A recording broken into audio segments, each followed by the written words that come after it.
Eric, Marc, vous êtes les deux chevilles ouvrières du club depuis déjà combien de temps? Oh, 2 ans et demi officiellement au FC Trot, mais ça fait bien plus longtemps qu'on en parle entre nous. Bien entendu. Marc, donne-moi un peu 3 défauts chez Eric. Chez Eric, Oui. 3 défauts. Tu aurais dû commencer par les qualités, que je me fasse pardonner avant. Son impulsivité. Mais bon, on pourrait peut-être le mettre dans ses qualités aussi. C'est peut-être ce qui fait la balance entre nous deux. Ne parle pas de balance à Eric, mais enfin, ça. Bon, tu ne sais pas où j'en suis, elle est peut-être en équilibre en fait. Je ne sais pas, allez, défaut à défaut. Son côté, son côté carré, sa minutie à faire les choses, mais elle nous sert très bien dans le rôle de la coordination sportive. À l'inverse, moi j'ai dû apprendre à l'être peut-être un peu plus aussi grâce à lui. Et une troisième, s'il avait perdu un peu de poids, il pourrait jouer avec nos vétérans, mais il ne veut pas. Eric, venge-toi. 3 défauts. Je vais dire un petit peu la même chose. Il est fort carré sur certains points, il ne laisse rien passer, puis il est souvent en retard, ça a des défauts. Et il regarde à tout, il ne laisse rien passer. C'est pas un défaut? C'est un défaut, c'est un défaut. Ah. C'est un défaut. Bon, Marc, rattrape-toi. 3 qualités chez Eric, s'il en a 3. Ouais, la toute première dans le cadre du foot, c'est son sens de l'organisation. Ouais. Voilà, il n'y a pas de secret, la coordination sportive, si elle a évolué si vite et si elle est aussi bien, c'est tout mérite à lui. L'autre qualité, c'est, mais je vais peut-être sortir un petit peu juste de son rôle de coordination sportive, c'est son boulot avec la P4. Je crois que c'est véritablement le lien qui fait qu'on a une 4 aujourd'hui qui tourne comme elle tourne. Donc c'est une de ses grandes capacités, savoir prendre un groupe et pouvoir le faire tourner, donc même si c'est répercuté aussi sur la coordination sportive. Et une troisième qualité, et j'ai aussi dur que pour le troisième défaut, son sens de la fête, parce que celui-là je l'aime bien quand même aussi. Eric. Encore une fois, je pense qu'on a les mêmes qualités tous les deux. Au niveau travail, organisation, secrétariat, tout est au top, peu d'erreurs. Au niveau de servir au bar, toujours disponible. Quand il faut tracer le terrain, quand il faut rouler, quand il faut servir au bar ou faire la lessive, il est disponible. Et puis même chose, on aime bien faire la fête, le troisième mi-temps on les fait ensemble.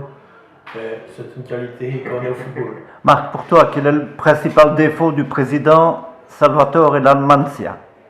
Mais le même que le mien, celui que je t'ai donné, de ne pas pouvoir profiter de 2 ou 3 heures en plus sur une journée pour avoir le temps de faire tout ce qu'il y a à faire, véritablement. Je pense que... Défaut?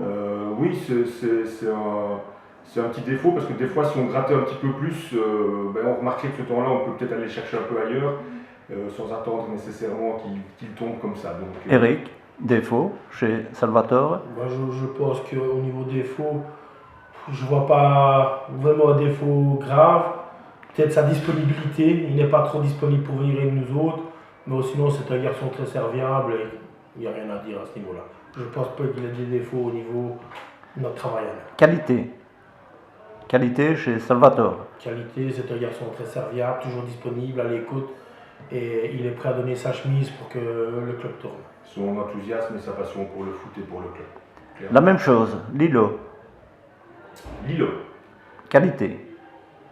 La qualité de Lilo, là clairement c'est un fondu de foot, donc c'est sa plus grande qualité ici, mais je vais directement rebondir, c'est son plus gros défaut aussi. Voilà, l'impulsivité, ça a toujours un double, le revers de la médaille. Eric.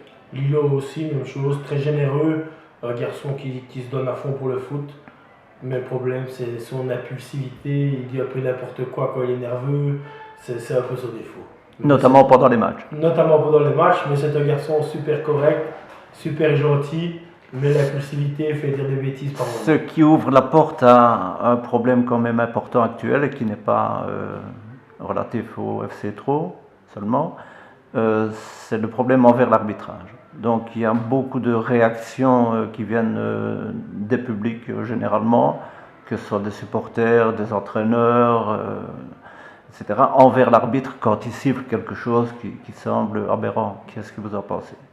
Et en même temps, il y a plusieurs clubs maintenant qui font des opérations fair play et qui, pour éradiquer ce fléau, n'hésitent pas à éliminer de leur club certaines composantes qui sont très négatives. Alors, les opérations ponctuelles, les opérations fair play comme on les appelle, sont importantes. Malheureusement, il faut se rendre compte que ce n'est pas ce qui va changer la vie du foot dans les 6 prochains mois. Il faut se rendre compte aussi que c'est le long terme qui doit être visé, pas le court terme. Il suffit de venir voir des matchs de gamins et on se rend compte que le problème il est déjà là. La pomme elle est bien plus gangrénée que ce qu'on pense, ce n'est pas uniquement au niveau des seniors. C'est de la communication, que ce soit au niveau de la fédération, que ce soit au niveau du comité provincial, que ce soit au niveau des clubs, qui doit commencer bien avant l'esprit des matchs des équipes premières, qui doit être véritablement organisé en collaboration avec toutes les instances et distillé à profusion à longueur d'année. Que peuvent faire les clubs au niveau de leurs équipes, notamment des jeunes ou des parents de jeunes?